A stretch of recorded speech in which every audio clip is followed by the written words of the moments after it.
सबसे पहली शर्त एक कायदे का लोक सेवक होने की अब ये है कि आप तकनीक के साथ दोस्त हो। और मैं दावे से ये बात कहता हूँ कि दुनिया में पहली बार यदि किसी ने कल्याणकारी राज्य की धारणा विस्तार में लिखी है तो तुलसीदास है। नेहरू जी ने कहा था कि जो मैं चाहता था वो नहीं कर पाया, और इसकी सबसे बड़ी जिम्मेदारी इस चीज पर है कि मैं नौकरशाही का स्वभाव नहीं बदल पाया। बहुत बहुत ज्यादा लिया, दिया बहुत बहुत कम, मर गया देश, अरे जीवित रह गए। तो मैं शुरू करता हूं आज की बात। बहुत दिनों से अक्षय और उनकी टीम मुझे संपर्क कर रहे थे, और उन्होंने कई बार रिक्वेस्ट की, तो मैंने अपने जो टीम देखती है इन चीज़ों को उससे कहा। तो 5-6 महीने से वो चल रहा था, हो नहीं पा रहा था। तो पिछले सप्ताह मैंने इनको बुलाया, अक्षय को। दिक्कत क्या थी कि इस कॉलेज की 2 सोसाइटीज अप्रोच कर रही थी। तो मैंने अपनी टीम से कहा कि दोनों को बुला के समझौता करवा के एक ही दिन करवा लो, ताकि, और बैकग्राउंड में दोनों का नाम लिख देंगे उससे, और मैं टॉपिक ऐसा लूंगा कि दोनों का काम चल जाएगा। तो दोनों को हमने बुलाया, और 1 घंटे की कोशिश के बाद भी सहमति बन नहीं पाई। अंत में फिर ये सहमति बनी कि ठीक है, मैं 2 बार अलग टॉपिक लेके आऊंगा। एक बार निष्ठा इस सोसाइटी के लिए ब्यूरोक्रेसी को लेकर, और दूसरा उड़ान जो सोसाइटी है उसके लिए कोई मोटिवेशनल टॉक लेंगे। तो उसके बाद जैसे दो मुख्यमंत्री ढेढ़े साल के लिए बनते हैं तो उनमें झगड़ा इस बात का होता है कि पहले कौन बनेगा। तो इन दोनों बच्चों में झगड़ा हुआ कि पहले किसके लिए आप आएंगे। तो दूसरे वाले को चिंता होती है कि बाद में वायदा भूल ना जाए। तो मैंने उनसे कहा कि आप भरोसा कर लीजिए वचन का, अगर मैं आपसे कह रहा हूँ तो आ जाऊंगा। आज मैंने मन से बोल दिया, तब तो कुछ पीछे जाने की बात रही नहीं। तो उड़ान के लिए एक बार फिर से आने का वायदा है, मैं जरूर आऊंगा। इसमें कोई करने की बात नहीं। आज का जो टॉपिक है और जो ऑडियंस मुझे बताया गया है वो ये है कि आप लोग सिविल सर्विस एस्पिरेंट्स हैं या होने वाले हैं, या आपके मन में ये भाव आता है कि क्या हम सिविल सर्विस में जाएं। तो मुझसे बहुत लोग ये उम्मीद करते हैं कि मैं ये बताऊं कि सिविल सर्विस की तैयारी कैसे करनी है। वो तो मेरा प्रोफेशन है, रोज मुझे ये काम करना होता है। मैं किसी कॉलेज में जाते हुए कोशिश करता हूँ कि उस टॉपिक पर न बोलूं जो मैं अपने संस्थान में बोलता हूँ। थोड़ा सा अंतर बना रहे, एक गैप बना रहे। तो मैं इन बच्चों से पूछा कि आप कुछ टॉपिक सजेस्ट कीजिए जो आपको सिविल सर्विस के बारे में सुनने का मन है। तो इन्होंने पता नहीं कहाँ से लिखवाए टॉपिक्स, बड़ी मुश्किल भाषा में 5-6 टॉपिक्स भेजे। इतनी मुश्किल भाषा की मैं पढ़ के घबरा गया कि मैं इनको क्या बोलूंगा, टॉपिक ही समझ में नहीं आ रहा था। तो मैंने बुलाया इनको फिर ये समझने के लिए कि टॉपिक का मतलब क्या है। तो इन्होंने बताया कि हमने भी कहीं से लिखवा लिया था, हमें भी नहीं पता इसका मतलब। तो जैसा जैसा बच्चे करते हैं आमतौर पर, यही यही बच्चा था। इसने कहा कि वो टॉपिक हमने भी कहीं से लिखवा लिया, हमें भी नहीं पता। बोले सर आप आ जाइए, जो बोलने बोल दीजिए। तो फिर एक सिंपल सा टॉपिक हमने डिसाइड किया, आपको ध्यान रखते हुए, कि देश को किस तरह के सिविल सर्वेंट्स की जरूरत है। कैसा ब्यूरोक्रेट आपको होना चाहिए अगर आप सिविल सर्विस में जाते हैं। क्या आपको सोचना चाहिए अभी से अपने जीवन के बारे में। कुछ दिन पहले मैं श्रीराम कॉलेज में गया था, तो वहाँ उन बच्चों की डिमांड थी कि थोड़ा सा स्टार्टअप के बारे में बोलिए। तो मेरी राय बड़ी स्पष्ट है, मैं पढ़ाता हूँ सिविल सर्विसेज के लिए, और जो बच्चे सिविल सर्वेंट बनना चाहते हैं मैं उनको हर तरह की मदद करता हूँ। पर मेरा ये मानना बिल्कुल नहीं है कि देश के हर बच्चे को सिविल सर्विस के बारे में सोचना चाहिए। ऐसा एकदम नहीं। सिविल सर्विस के बारे में उन्हीं को सोचना चाहिए जिनका व्यक्तित्व सिविल सर्वेंट होने से बैच करता है। आज हम समझेंगे कैसा व्यक्तित्व आपका होना चाहिए। और मैं ये भी मानता हूं कि इस देश को सिविल सर्वेंट से ज्यादा जरूरत स्टार्टअप करने वालों की है, और मैं ये बात हर मंच पे कहता हूं। यदि आप स्टार्टअप कर सकते हैं तो उससे अच्छा कुछ नहीं।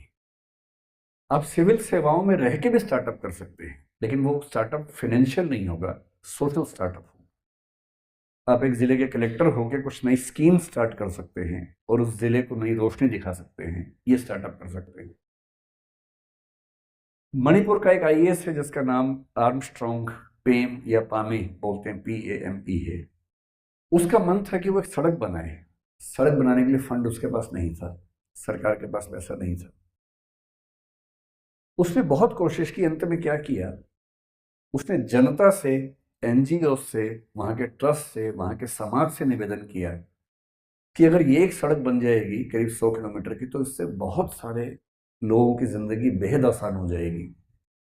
क्योंकि वो बहुत ईमानदार अधिकारी था, क्योंकि लोगों पर उस पर अगाध विश्वास था।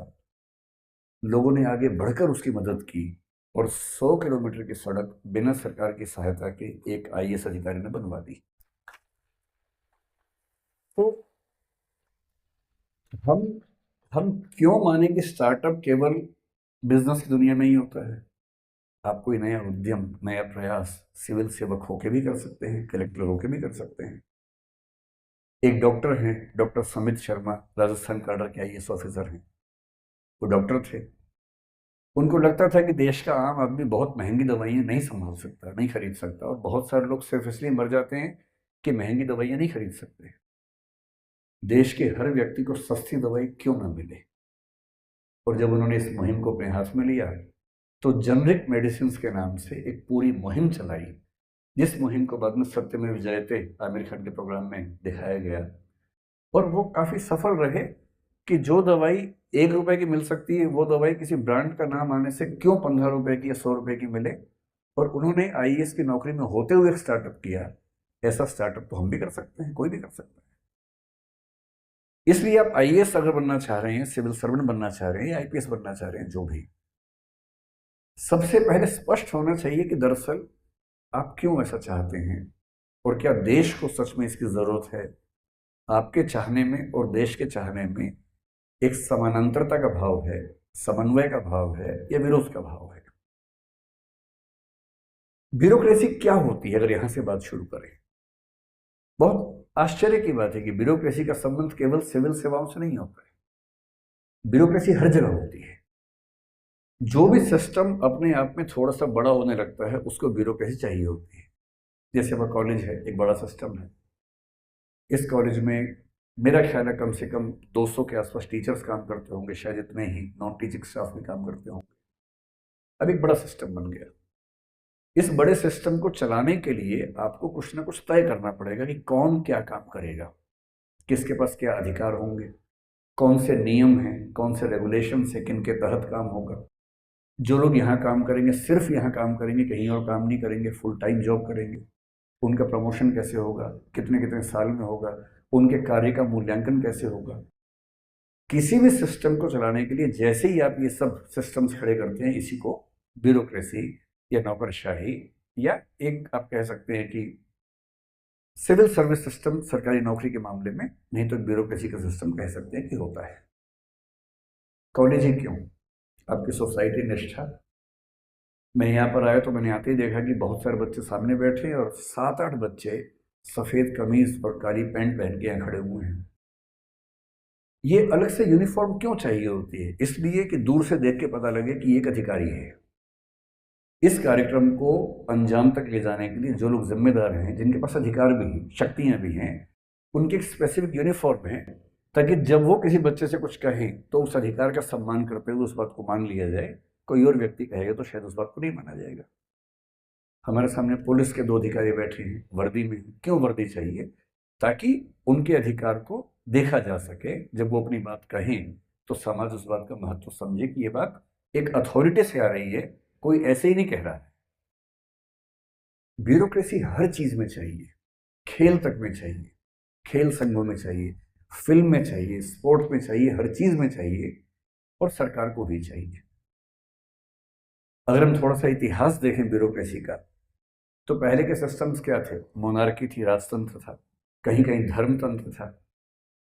राजतंत्र में क्या होता है कि राजा की मर्जी होती है, राजा को अधिकारी चाहिए। राजा ने एक दिन कहा कि चलो संगीत कार्यक्रम है, किसने बढ़िया गाना गाया और राजा ने क्या कहा, वाह क्या गाते हो, आज से तुम 50 गांव के मनसबदार हो। ये ब्यूरोक्रेसी है। आज से तुम ये हो गए, आज से तुम वो हो गए, यानी राजा जो चाहेगा वो होगा। इसलिए राजतंत्र के जमाने में सिविल सर्विस एग्जाम नहीं होते हैं।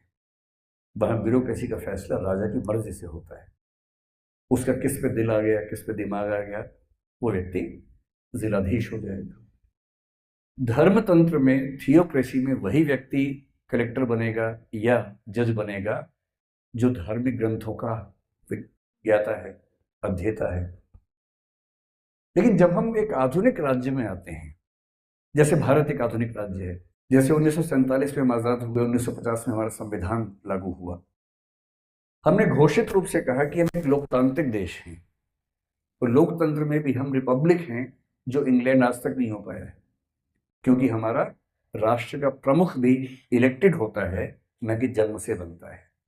हम हैं रिपब्लिक, हमें गर्व है इस बात का। हमने ये भी कहा कि हम मूल अधिकार लिख के देंगे, जो अमेरिका जैसे कुछ देशों को छोड़कर आज तक कोई लिख के नहीं दे पाया है, पर हमने एक एक व्यक्ति को मूल अधिकार लिख के दिए। हमने ये भी कहा कि हमारा देश सभी धर्मों का सम्मान करेगा, सेकुलर होगा, धर्मनिरपेक्ष होगा, सर्वधर्म समभाव के सिद्धांत पर चलेगा। हमने डीपीएसपी में ये भी लिखा कि हमारा देश समाजवाद के रास्ते पर चलेगा और हम वेलफेयर स्टेट के रास्ते पर बढ़ेंगे, कल्याणकारी राज्य के रास्ते पर बढ़ेंगे।